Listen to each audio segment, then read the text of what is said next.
some of the progress that we've made in terms of meeting those targets, and then think about what we need to do over the next 5 years. And as Sarah mentioned, I can come up with these ideas for what needs to happen on the agricultural landscape, but I don't know what it's like out there on the farm. I don't know what the challenges are that you guys are faced with. So it's where it's really important for us to get some feedback from you in terms of what are some things that would help to implement some of these practices, what are some of the challenges. And then what we include in this plan really does help to drive technical support and funding. So that's where I'm really hoping to get some of that feedback from you all. And then again, we'll have Sarah has the survey at the end of this. So in terms of water quality, I'm not sure if folks can see this too much, but we do have a couple of small streams in the watershed that are considered impaired, so that means they don't meet our water quality standards. So there's a stream that flows out of Parker Pond, and then also a small tributary to the Stearns Brook are our only 2 impaired streams in the watershed. So it's actually pretty good across the state. We have a lot more in other areas of the state. But we have a lot of lakes and ponds in the Memphremagog watershed. And of course, the biggest one is Lake Memphremagog that's impaired for phosphorus. We have 2 other little ones. One's called Walker Pond, which is up in Coventry. And then we have Mud Pond in Craftsbury, which are 2 real small ponds that also have elevated phosphorus and nutrient levels related to some agricultural runoff in those next to the wood. And then we have some other water quality issues, some acid deposition that's impacted duck in Halfway Pond, and then some concerns with mercury from atmospheric deposition on Lake Salem. So that's kind of the priorities for water quality in the watershed, but we also have a lot of lakes where we're seeing increasing nutrient trends. So we get out and we monitor a lot of our lakes across this watershed, and we've got about 12 of them in this watershed where we've actually seen some increasing phosphorus levels. So some of these lakes have relatively low phosphorus levels to start off with, but seeing this increasing trend is something that we're concerned about. So we've got areas like that. Mud Pond is one, Shadow Lake, Crystal Lake, Bean Pond, Lake Willoughby. And you can see some of these lakes and ponds have a fair amount of agriculture in the watershed, some do not. So we're really not sure why we're seeing this trend so broadly across these lakes, but it's a concern, and particularly where we see some agriculture in those watersheds, those are areas that we're focused on trying to implement some restoration practices. So I'm going to dive a little bit into our water quality monitoring program. And so this is something that we've been doing, I think, for 12 or 13 years. In this watershed, we've gone out and we've measured phosphorus levels and nitrogen levels in 150 plus sites around this watershed. We essentially started on our larger streams and worked up as we found high phosphorus levels. We tried to figure out where that phosphorus was coming from. In a couple places, we ended up in one spot at the airport with a big gully. But for the most part, where we ended up is at some of the farms up in the watershed where we looked at these high phosphorus levels. And so with that, we shifted over to actually doing some sampling on these farms with Sarah and trying to work and say, okay, we've got some higher phosphorus levels.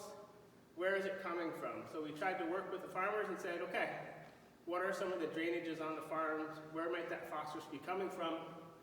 And then the really exciting point is looking at, okay, what practices could we put in once we find those high levels? And then going back and evaluating, do we see some improvements after we put some of those in? So this monitoring is much simpler. You can see not the high fancy equipment. We don't have continuous monitors. We do have some great USGS gauges that are helpful in looking at this data.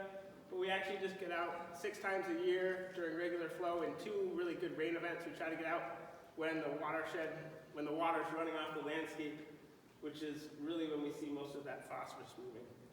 And we've used this to put together some of our success stories, or Sarah has, I should say. So this is an example with the Morin Farm, where we put some practices in place. And this is an example where we sampled above and below the farm, a really small ditch, some really great practices solving some big problems. And before we saw the phosphorus levels going up between 20 to almost 100 times from above to below the farm. After we put these practices in, that dropped to seeing it, still going up by about a factor of 5, but that's a really big improvement in terms of changes over time. And so it's a couple things to note. One is that we're just looking at our concentrations here. This isn't necessarily loading, so it's not 100% pounds of phosphorus necessarily, but it shows that this practice, or these practices, had a big impact on the farm. And we can look at this in a statistical way. We have really high variability in the phosphorus, but we can show that these are actually real changes that we've seen at this time. And so we've done that, and this is probably more information than we need, but we've done this at, I think, 9 farms over the years where we've put in these practices and been able to monitor. And across those farms, there's a total of 17 drainages where we've done some of this analysis. And about 50% of these drainages, we've actually been able to show statistically significant reductions, and those reductions have averaged about 2/3. And so, again, if you had 100 kilograms at the beginning, that's 33 after we put these practices in. So that's a really big change that we're seeing, and it's really nice to me because it gives me a sense that, yes, these practices are actually making a difference on the ground. It's not just modeling. We think these things are making a difference. We actually see it out there. And it's also been really interesting working with some of the farmers, because a couple cases we've done these practices, and we haven't seen improvements. And so there's been a case where it's like actually the filter strip wasn't big enough. So we actually went back and we looked, and right now we're putting in some different practices, and we're going to hope to go back and actually see some differences. Yep?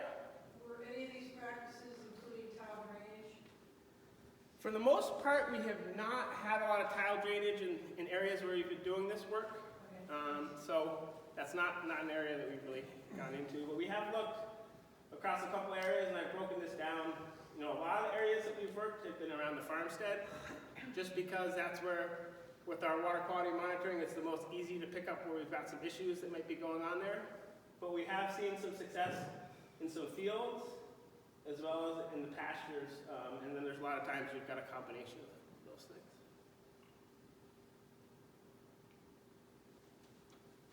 So our big focus for me for this tactical basin plan is on Lake Memphremagog. So this is a picture of a blue-green algae bloom, and so that's one of the things, or one of the reasons we're so focused on phosphorus in Lake Memphremagog is the more phosphorus you have, the more likely those blooms are to happen.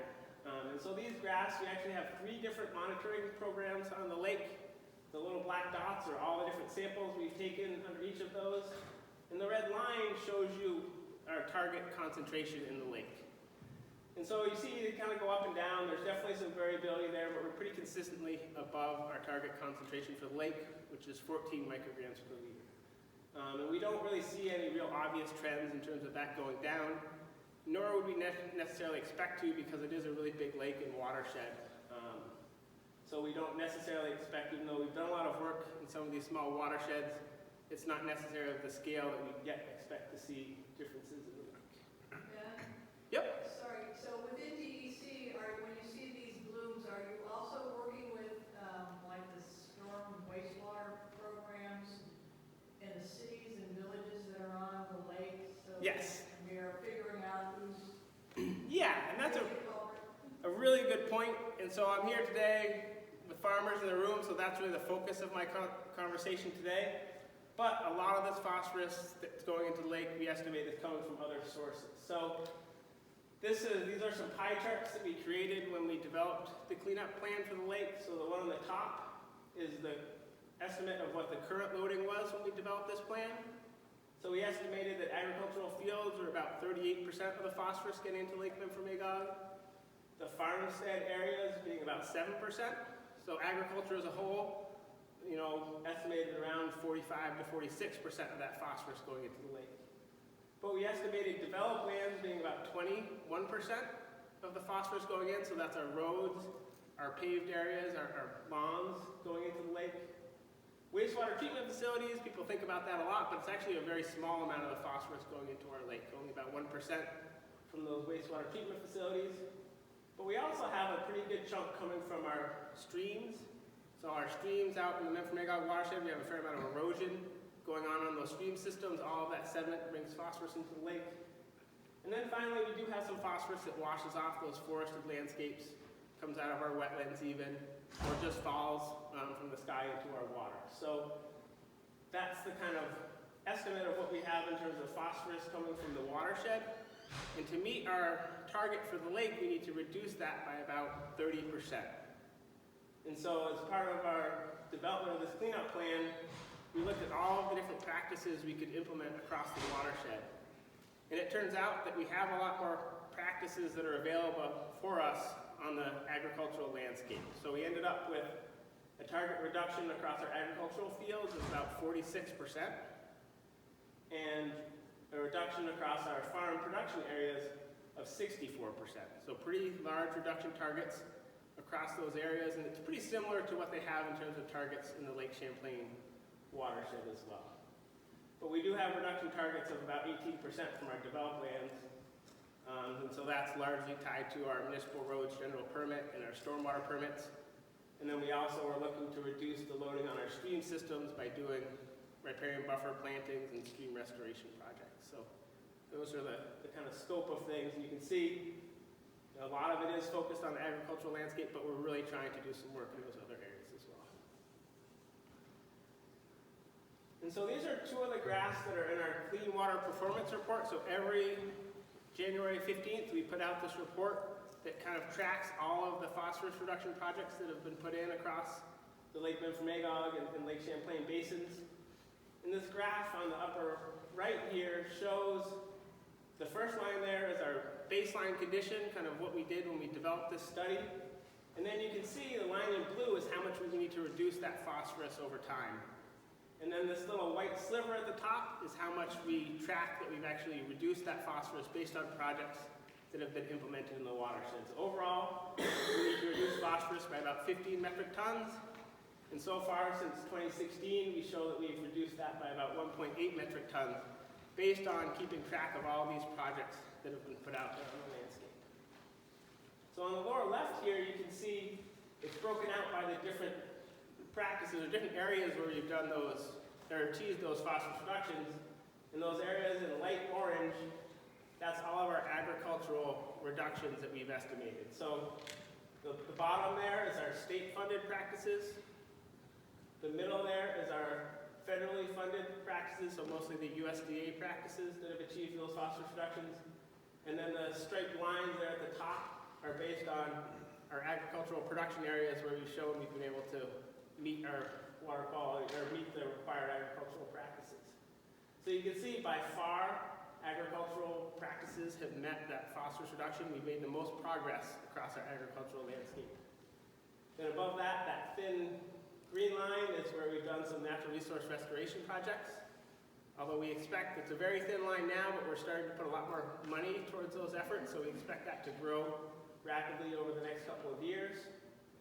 And then we have our stormwater projects, and again, we have a new permit that's requiring a lot of stormwater treatment, so we expect that to start growing a little bit more over the future years. And then we also have a lot of work that's starting to happen on our municipal roads. But currently, by far, the most progress has been made across the agricultural landscape. Hey Ben, just Yep. interpreting that last, is that 1.8 a year or is that cumulative? So that's 1.8 per year. So essentially, at the end of the TMDL, each year we need to reduce 15 metric tons per year less than we would have. Oh, per year. No. So it's kind of like if we do cover crop one year and we don't do it the next, we haven't made any progress. So that's one of the challenges within the agricultural landscape is most of this phosphorus reduction is coming from those annual field practices. And essentially we have to keep those up if we're going to actually make any progress towards meeting our reductions. So it's not like you can add those up to the 5 point whatever? Nope. No, it's each year. Yeah. So there's a couple more graphs here. They're probably hard to see. So over on the left, it's just showing in the green there is our regulatory reductions that are pretty consistently going up over time. In the blue, it's our state-funded practices that's also been going up pretty consistently over time. But we see in terms of our USDA practices, we had some great progress from 2016 to 2019, but we've tapered off over the last couple of years. And so one of the things that we're really focused on with this next planning cycle is what can we do to get back heading in the right direction across those federal programs. So in terms of practices, by far in green there, it's our cover crop. So I think about half of our phosphorus reduction estimated from farms is coming from those cover crops that are being implemented. The next largest practice is crop rotation, although that's the one that you see kind of going up and then starting to head down over time. And I think some of this is that we put in some of these practices and you get credit for a couple of years, and then once those payments stop, you don't necessarily track that. And so that's a really important point here, is that these are all based on practices that are either funded through the state or funded through the federal government. So if you're out there as a farmer and you've done a cover crop but you're not getting paid for it, that's not accounted for at this point in time. So Sarah's looking to start doing that and having some conversations with farmers to figure out what practices might be implemented by the farmer directly, and so that might improve this picture a little bit. So the other thing we can do is look about where these phosphorus reductions are across the Memphremagog watershed. And so, the big point here is just that most of these phosphorus reductions we're seeing have actually taken place in that headwaters to the Black River area. So up around Craftsbury is where we've seen the largest phosphorus reductions. Again, about half of the phosphorus reductions across the agricultural landscape are in just that portion of the watershed. And we have a little bit going on the kind of lower Black River watershed, and then again much smaller across other watersheds across this area. And this kind of is another, probably a little complicated graphic, but it shows our phosphorus reduction target for each of these sub-watersheds that was part of their TMDL. And the areas in yellow are the reductions that we estimate across our field practices. In red is what we estimate across our farmstead practices. So essentially that area in blue is how much more we need to meet across each of these sub-watersheds to meet our TMDL targets. So you can see that lower Black River is where we have our highest phosphorus loading estimate, and we have kind of the biggest, most work to do. We've got some practices implemented, but we have a long way to go. It's interesting if you look at the headwaters to the Black River, if you actually look at the acreage of cropland within that watershed and the amount of cover crop, we estimate that we've got more cover crop than cropland, so we've pretty much maxed out what we can do in that upper watershed. And so that just brings up a really important point, that we really can't meet our phosphorus reductions by cover crops alone. So a lot of our farmland in this watershed is in hay and pasture, so we really need to broaden some of these practices across those other areas of our landscape, and then also look to things like riparian buffers and other practices that go beyond what we achieve in terms of phosphorus reductions from cover crops alone. So we also have kind of the lower Clyde River, the area around Lake Memphremagog itself, and then the Willoughby River is some of the areas where you have the largest gaps to meet up. So those are areas that we're kind of focusing on for this tactical basin plan in terms of trying to generate more interest in terms of implementing some of these best management practices. And then on the right here, it just kind of shows over time how close we're getting to meeting our target reductions across both the field practices, where we're at about 12%, and our production areas where we've gotten up to, I think, 16% of our target reductions. Yep? So I have a question, and I know that in areas like this, where some farms are going out of business, some other farms will pick up that land. But what is the consideration being given to land that just goes fallow? Or, I mean, are weeds considered a cover crop? Is that a good thing? And because eventually it'll grow to forestry. But I just worry, because I've driven around a lot and seen lands that aren't being used anymore for farming, and what's the implication of that? Yeah, so that's a really good question, and we think about that in terms of this cleanup plan in terms of a change in land use. And it's something that's a little bit hard to pick up on, but we do have some new data, and some of the folks that measure or look at the land use across the landscape have started to produce some really useful information about that change over time, where we're seeing some changes in the watershed. And generally what we're seeing is we're seeing a loss of some hayland, a pretty significant amount, but we're seeing a pretty consistent amount of cropland or corn land across the watershed based on those documents. Although they're going to give us information over the last 5 years, it's not really accurate over the last couple of years. So there might be some trends in more recent time that would give us a little bit of a different picture versus that longer term.